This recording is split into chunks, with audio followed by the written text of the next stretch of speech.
नमस्ते मित्रांनो, इन्स्पेक्टर मंजू मालिकेच्या आजच्या भागात आपण पाहणार आहोत जागतिक लोकसंख्या दिन आणि वाढती लोकसंख्या हे एक जागतिक आव्हान। दरवर्षी आपण लोकसंख्या वाढीच्या परिणामांवर चर्चा करतो, पण हे संकट दिवसेंदिवस अधिक गंभीर होत चालले आहे। आज जगात 8 अब्जांहून अधिक झालेली लोकसंख्या हा फक्त आकड्यांचा खेळ नाही, तर तो आपल्या पृथ्वीच्या संसाधनांवर पडणारा मोठा ताण आहे। जेव्हा आपण वाढत्या लोकसंख्येचा विचार करतो तेव्हा आपल्यासमोर अनेक प्रश्न उभे राहतात, जसे की प्रत्येकाला पुरेसे अन्न मिळेल का, शुद्ध पाणी मिळेल का, राहण्यासाठी जागा उरली आहे का, आणि पर्यावरणाचे काय होणार। या सर्व प्रश्नांना समजून घेणे आजच्या काळाची गरज आहे। लोकसंख्या वाढीची समस्या ही एका रात्रीत निर्माण झालेली नाही। गेल्या काही दशकात आरोग्य सेवेत झालेली सुधारणा, वाढलेले सरासरी आयुष्य आणि बालमृत्यूचे कमी झालेले प्रमाण यामुळे ही वाढ झाली आहे। हे सर्व सकारात्मक बदल नक्कीच कौतुकास्पद आहे, पण लोकसंख्येच्या अनियंत्रित वाढीमुळे निर्माण होणारी आव्हाने खूप चिंताजनक आहे। आज आपण पाहत आहोत की निसर्गाचा समतोल बिघडत आहे,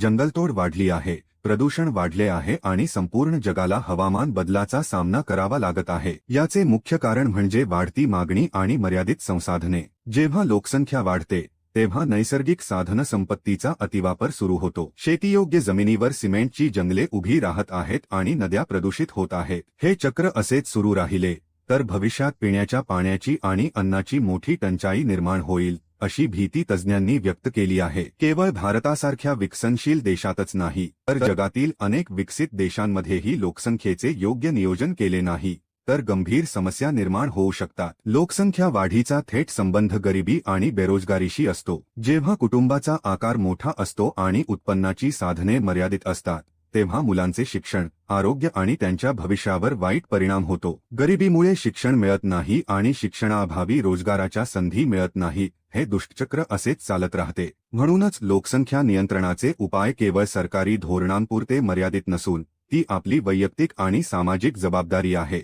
शिक्षण हे लोकसंख्या नियंत्रणाचे सर्वात प्रभावी शस्त्र आहे। विशेषतः महिलांचे शिक्षण आणि त्यांना मिळणारे स्वातंत्र्य हे लोकसंख्या वाढीचा वेग कमी करण्यात महत्त्वाची भूमिका बजावतात। जेव्हा स्त्रिया शिक्षित होतात तेव्हा त्या आपल्या कुटुंबाचे नियोजन अधिक चांगल्या प्रकारे करू शकतात, त्यांना आरोग्याचे महत्त्व समजते आणि बालविवाहासारख्या प्रथांना आळा बसतो। लोकसंख्या वाढीच्या समस्येकडे पाहताना आपण बहुधा फक्त नकारात्मक बाजूच पाहतो, पण लोकसंख्या ही देशाची संपत्ती सुद्धा बनू शकते। जर लोकांचा योग्य कौशल्य विकास केला तर आपली तरुण पिढी देशाला प्रगतीच्या पथावर नेण्यासाठी एका इंजिनसारखे काम करू शकते। पण त्यासाठी सर्वांना शिक्षण आणि रोजगाराच्या समान संधी मिळणे आवश्यक आहे। केवळ लोकसंख्या कमी करणे हेच एकमेव उद्दिष्ट नसून मानवी जीवनाचा दर्जा सुधारणे हे मुख्य उद्दिष्ट असले पाहिजे। आज आपण पाहत आहोत की शहरांमध्ये गर्दी इतकी वाढली आहे की सार्वजनिक वाहतूक, आरोग्य यंत्रणा आणि राहण्याची ठिकाणे यांवर प्रचंड ताण येत आहे। याचा परिणाम आपल्या दैनंदिन जीवनावर होतोय,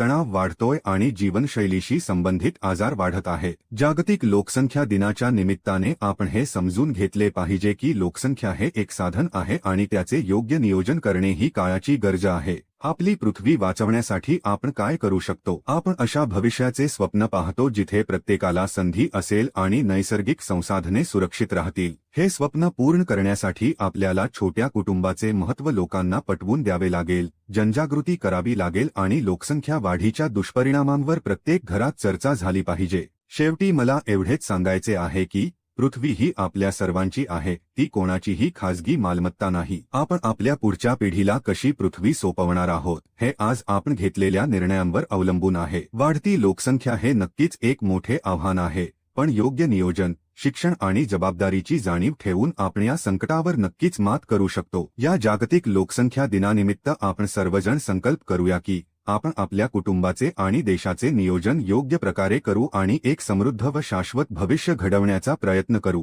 ही लढाई फक्त सरकारची नाही तर प्रत्येक नागरिकाची आहे। म्हणूनच आजच लोकसंख्या नियंत्रण आणि कुटुंब नियोजनाच्या या चळवळीत सहभागी व्हा आणि देशाला एका चांगल्या भविष्याकडे घेऊन जा। धन्यवाद।